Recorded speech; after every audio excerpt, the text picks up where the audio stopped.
여러분 반갑습니다. 오늘도 새벽 돌베개에 나오신 모든 성도님들을 주님의 이름으로 환영합니다. 주님의 은혜로 추석 연휴를 잘 지나고 또 이제 목요일을 우리 모두가 시작하게 되었는데요. 오늘도 하나님의 말씀인 열왕기하 말씀 묵상하고 또 이 말씀으로 또 이 목요일부터의 삶을 잘 살아가는 우리 모두가 되기를 바랍니다. 오늘 우리에게 주시는 하나님의 말씀은 열왕기하 9장 22절로 26절까지의 말씀입니다. 요람이 예후를 보고 예후 장군 평화의 소식이요 하고 물었다. 예후는 당신의 어머니 이세벨이 저지른 음행과 마술 행위가 극에 달하였는데 무슨 평화가 있겠소 하고 대답하였다. 요람이 그의 손에 쥔 말 곱비를 급히 돌려 도망하면서 아하시아에게 소리쳤다. 아하시아 임금님 반역이요.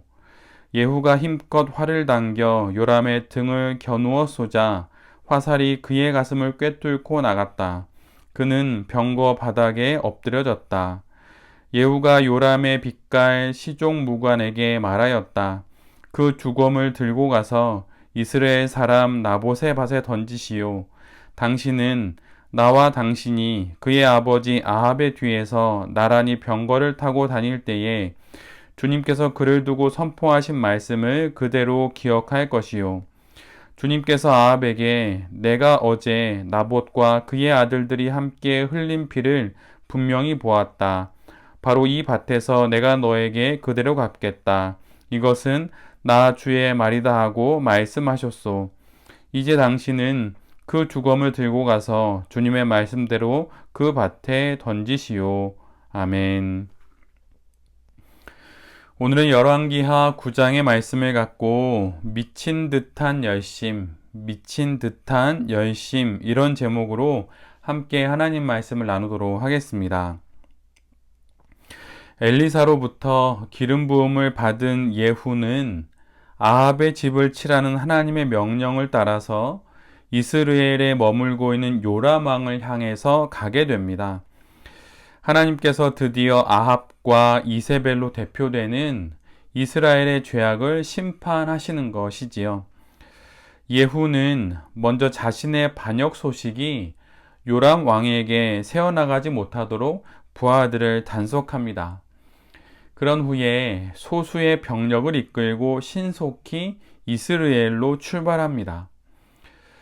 이스라엘의 망대를 지키던 파수꾼은 멀리서 한 무리가 다가오는 것을 발견하고 요람 왕에게 이를 보고합니다. 이에 요람은 기병을 보내어 그들에게 평화의 소식이냐고 묻게 하지요. 이는 지금 요람 왕에게 오는 그 무리가 만약 같은 편이라면 전투 상황을 보고하라는 뜻입니다.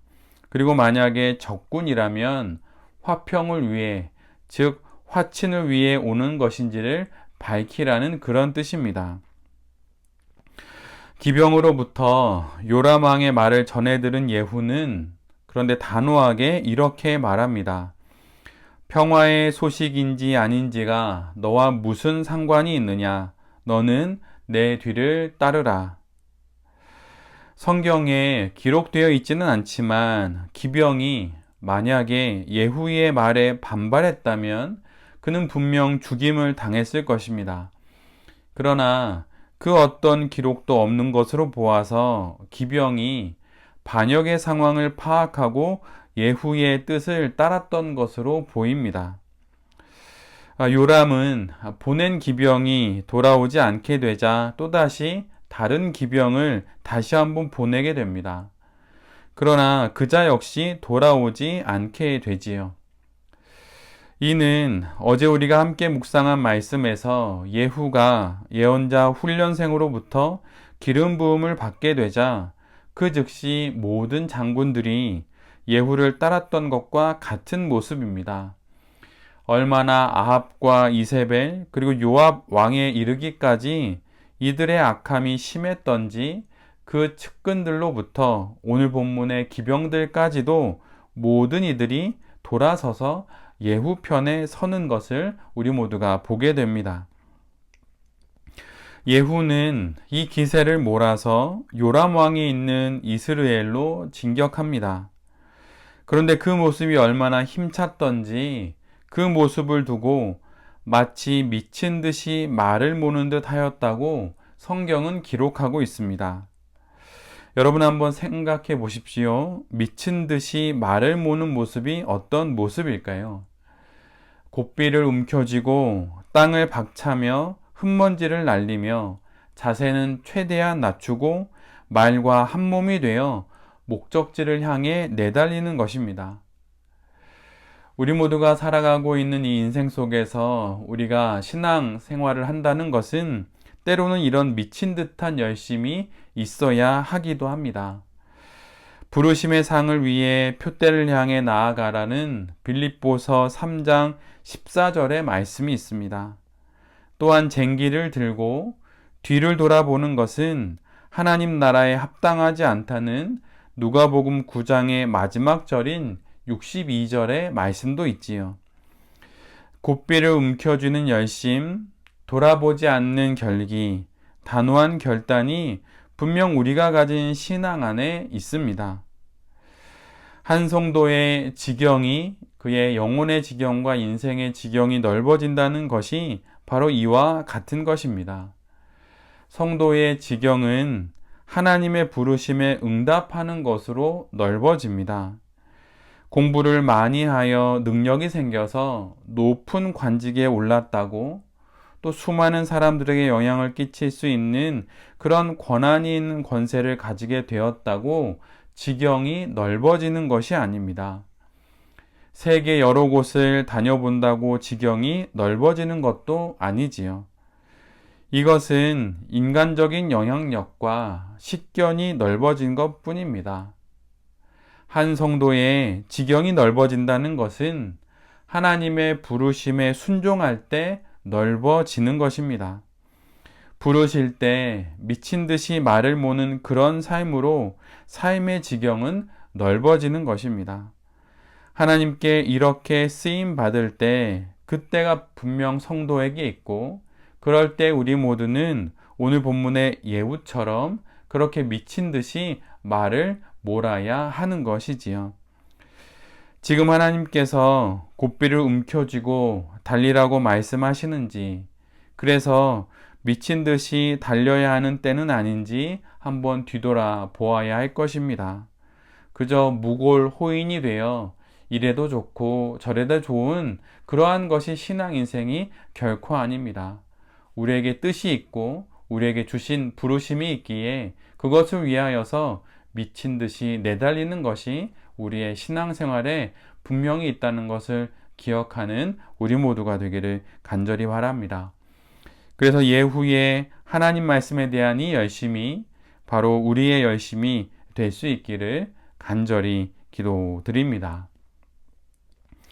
오늘 본문을 보면 오늘 요람 왕은 이에 직접 병거를 몰고 병문안을 와 있던 남유다의 아하시아 왕과 함께 예후를 만나러 가게 됩니다. 마침 그들은 이스라엘 사람 나봇의 땅 앞에서 마주치게 되지요. 요람 왕은 예후를 만나 그에게 묻습니다.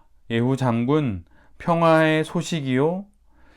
그러나 그의 예상을 깨고 예후는 요람의 어머니 이세벨의 음행과 주술이 온 이스라엘에 이렇게 만연한데 무슨 평안이 있겠는가 라고 받아칩니다. 이것은 요람을 향한 하나님의 심판을 알리는 그러한 말씀이지요. 이에 요람 왕은 황급히 말고삐를 돌려 도망칩니다. 그리고 곁에 있던 남유다의 아하시아 왕도 도망을 치지요. 그러나 예후는 이때를 놓치지 않습니다. 자신에게 남은 온 힘을 다해 활시위를 당겨서 요람 왕의 두 팔 사이, 즉 심장을 겨누어 쏘게 되고 결국 요람 왕은 병거 바닥에 쓰러져서 죽게 됩니다. 그러자 예후는 자신의 시종 무관에게 요람의 시체를 들어다가 나봇의 밭에 던지도록 명령합니다. 그런데 왜 시신을 나봇의 밭에 던지라고 하는 것일까요? 왜 아합과 이세벨의 아들인 요람 왕은 나봇의 밭 근처에서 죽게 되고 그는 왜 하필 나봇의 밭에 던져지는 것입니까? 이는 우리가 이미 앞에서 묵상한 열왕기상 21장에 기록된 이스라엘의 타락과 죄악의 대표적인 사건 때문입니다. 아합과 이세벨의 타락과 죄악이 얼마나 심했던지 그들은 나봇이라고 하는 사람이 가지고 있던 포도원을 갖고 싶은 그런 욕망으로 인해서 온갖 흉계와 거짓을 꾸며서 결국 그 포도원의 주인인 나봇을 돌로 쳐서 죽입니다. 이를 보신 하나님께서 선지자 엘리야를 통해 하시는 말씀이 열왕기상 21장 17절로 19절에 이렇게 기록되어 있습니다. 주님께서 디셉 사람 엘리야에게 말씀하셨다. 일어나 사마리아에 있는 이스라엘 왕 아합을 만나러 내려가거라.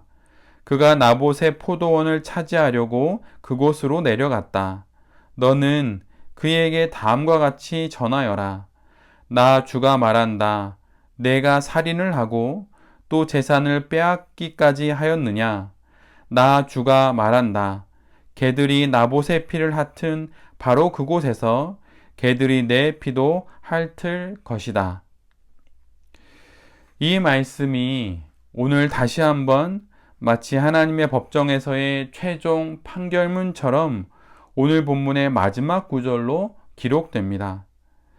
하나님은 모든 것을 보셨고 아셨기에 아합과 이세벨 그리고 그의 아들인 요람 왕에게 유죄 선고를 내리시는 것입니다. 오늘 본문에서 예후는 이 모든 것이 하나님의 말씀대로 이루어진 것임을 거듭 강조합니다. 그가 이 모든 일을 자신의 사사로운 마음으로 행하는 것이 아니라는 것이죠. 그는 하나님의 심판의 도구가 되어서 아합의 집을 지금 심판하는 것입니다. 아합과 이세벨로부터 시작되어서 그의 가문의 죄를 끊지 않고 그대로 따른 요압 왕에 이르기까지 그들 모두가 저지른 그들의 죄에 대한 형벌을 돌려받는 것입니다. 대가를 치르는 것이지요.